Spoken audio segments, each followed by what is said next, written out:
And we're kicking off today with Roman Reigns, who has dominated for over 1,000 days, but right now the Tribal Chief is dealing with the implosion of the Bloodline. By all accounts, it appears that Reigns will team with Solo Sikoa to take on the Usos at WWE Money in the Bank in the latest tag team match for the undisputed WWE Universal Champion. Reigns' most recent premium live event appearance also saw him compete in a tag match, and it looks like it'll be more of the same going forward.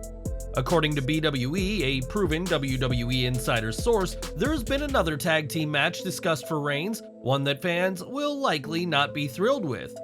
The report states that some will fume if the idea for this tag match is used, but BWE pointed out that this is a story that needs to be laid out and watched in full.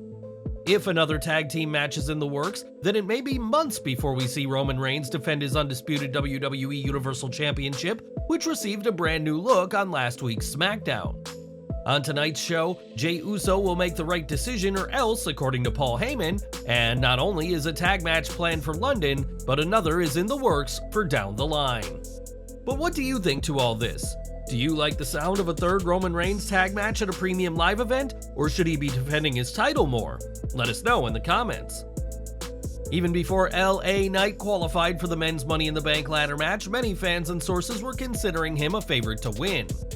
Earlier this week, though, a source within WWE said that places that are saying he's going to win could be about to look very silly, and there's been growing reports that his win is far from a sure thing. BWE, who was one of the first to report about Knight, now reports that WWE has another name that they're considering to win the match, but stopped short of naming who it is. In addition to Knight, Shinsuke Nakamura and Ricochet have qualified for the men's match, with more qualification matches scheduled very soon. Tonight's SmackDown will see Butch face Baron Corbin and Mustafa Ali take on Santos Escobar, while Matt Riddle will have a qualifying match down the line against a yet-to-be-named opponent. As for LA Knight, his popularity on WWE's main roster hasn't translated into any major wins yet, and if not him, who do you expect to leave London with the men's Money in the Bank briefcase? Now, CM Punk will make his return to AEW next week, and as previously reported, he will be competing on the first episode of Collision. While we know about Punk's first match back, we don't know for certain when he'll wrestle after this, but forces within AEW are trying to make it very soon. Fightful Select reports that AEW are trying to book Punk vs. Kenta for the upcoming Forbidden Doors show, and there's been plenty of animosity between the two over the years. Much of this stems from Punk stealing Kenta's GTS finisher when he joined WWE, and it would be thanks to Punk that WWE blocked Kenta from using his own move for years when he worked in NXT. Kenta recently said that he would only work the Forbidden Door show if the money is right, and Fightful's report added that both AEW and New Japan are working on the assumption that he will. Kenta already has some AEW experience, as he worked on an April 2021 episode of AEW Dynamite in which he teamed with Kenny Omega to face Jon Moxley and Lance Archer. Kenta has said that he no longer holds any ill will over Punk using the move, though many don't buy this, and it was only in April that Kenta challenged Punk to a match at the crossover event. CM Punk vs. Kenta is a match that fans have wondered about for years, and we could finally get to see it this month. And what do you think to this potential match? Let us know in the comments. We all know when CM Punk will make his return to AEW, but the former world champion's return to TV has already happened. As anyone who tuned into last night's edition of FX's Mayans MC will have seen, Punk has returned to TV as part of the show, in which he plays the character of a military veteran named Paul. In fact, it has been stated that this role was created with Punk in mind, and Mayans MC isn't the only place that Punk is flexing his acting muscles. The self-proclaimed voice of the voiceless is set to return as Ricky Rabies, a journeyman wrestler on Season 2 of the Starz show Heels, and according to Stephen Amell, will have a significant role to play in the upcoming season. Between these roles and his upcoming return to AEW, fans will be seeing a lot of CM Punk on TV in the coming weeks and months. Not bad for someone whose wrestling career seemed doomed just a few months ago. But what do you think of this? Are you excited to see more from CM Punk on TV, both in and out of the ring? Sound off in the comments. At Night of Champions, AJ Styles came up short in his bid to become the World Heavyweight Champion, and fans have been left wondering where he goes from here. Not winning the title in Jeddah is obviously a setback for the Phenomenal One, but Styles won't be slowing down at all, according to a recent report. BWE, a trusted WWE insider source, revealed this week that Styles and Karrion Kross's feud will continue on tonight's SmackDown, but there's no word on what exactly they'll do. Given the lukewarm return to WWE that Karrion Kross has had so far, a program with AJ Styles could be exactly what the former NXT champion needs. And what do you want to see from this feud? Since WrestleMania 39, Sami Zayn and Kevin Owens have taken on all-comers, even with Roman Reigns coming up short in his effort to dethrone the undisputed WWE Tag Team Champions.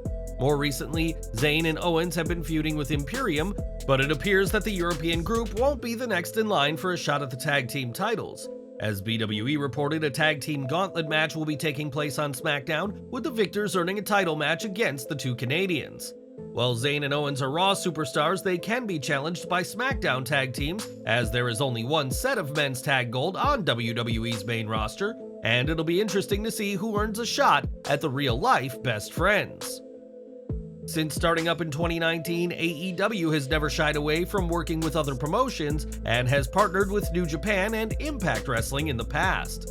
In AAA, Penta El Cero Miedo has been stalked by an unknown assailant for some time now, and he has been receiving mysterious messages as well.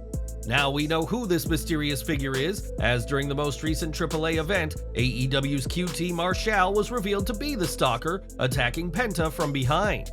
Immediately after this reveal, AAA announced a tag team ambulance match for TripleMania 31, which will see QT Marshall and Black Taurus square off against Laredo Kid and Pentagon Jr. That show will also feature involvement from AEW's Kenny Omega, as he'll face AAA Mega Champion El Hijo del Vikingo, who only recently defended his title on an episode of AEW Rampage. Clearly, AAA and AEW have a very strong working relationship, and we'll have to see what other crossover there is between the two promotions going forward. Now, Brock Lesnar has established himself as one of the most dominant, formidable wrestlers of all time, but the former Universal Champion is by his own definition not a people person. While Lesnar is willing to work with others, the Beast tends to keep to himself both in and out of WWE, which is why an action at WrestleMania 39 was so surprising. According to a report by Tokyo Sports, it was backstage at the event that Lesnar spotted someone who was close to Antonio Inoki, the Japanese legend who sadly passed away last October. The report goes on to say that Lesnar reached out to the person to offer their condolences, and fans will know that Inoki played a large role in Brock's wrestling career. After Brock left WWE in 2004 and his NFL aspirations didn't pan out, it was Inoki and New Japan who gave him a second chance at wrestling, with Brock becoming the IWGP World Heavyweight Champion. Lesnar not only offered his condolences, but spoke to the person at length about Inoki and his battle with illness in an uncharacteristic softer side to Brock, and a testament to the impact of the late, great Antonio Inoki. When you see Brock Lesnar, odds are you'll be taken aback by the imposing Beast Incarnate, who is as legitimate a fighter as they come in WWE.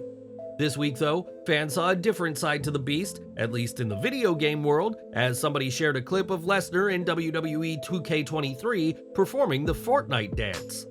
It wasn't long until this clip went viral online, and while the image of a dancing Lesnar is amusing, don't ever expect the actual Brock to replicate this in the real world. Next week, AEW Collision will launch, and while anticipation is high for the premiere episode in Chicago, that excitement isn't being shared with future episodes.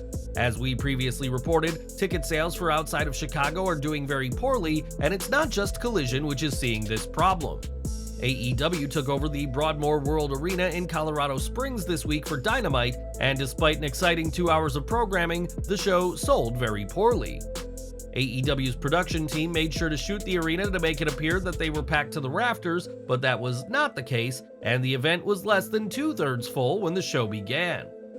Fan video has emerged from the event that showcases a very low audience turnout this week, and these scenes of droves of empty seats are starting to become a regularity for AEW.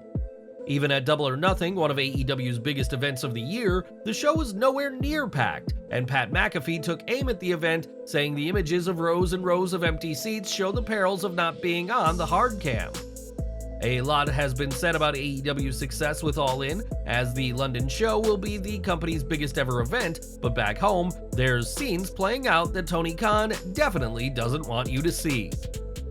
And we're ending today with WWE, and a lot is changing behind the scenes, with the media rights needing to be negotiated and WWE preparing for their acquisition by Endeavor. This week, the company had a corporate function, and several WWE superstars were in attendance for this party. PW Insider reports that the annual company party took place in Stamford on Wednesday, with Maxine Dupri, Massey, Mansoor, Pretty Deadly, and Zelina Vega being some of those who attended. These events allow the talent and corporate staff of WWE to mingle and possibly discuss ideas that will be used on TV, and one can only wonder what was discussed in Stamford this week.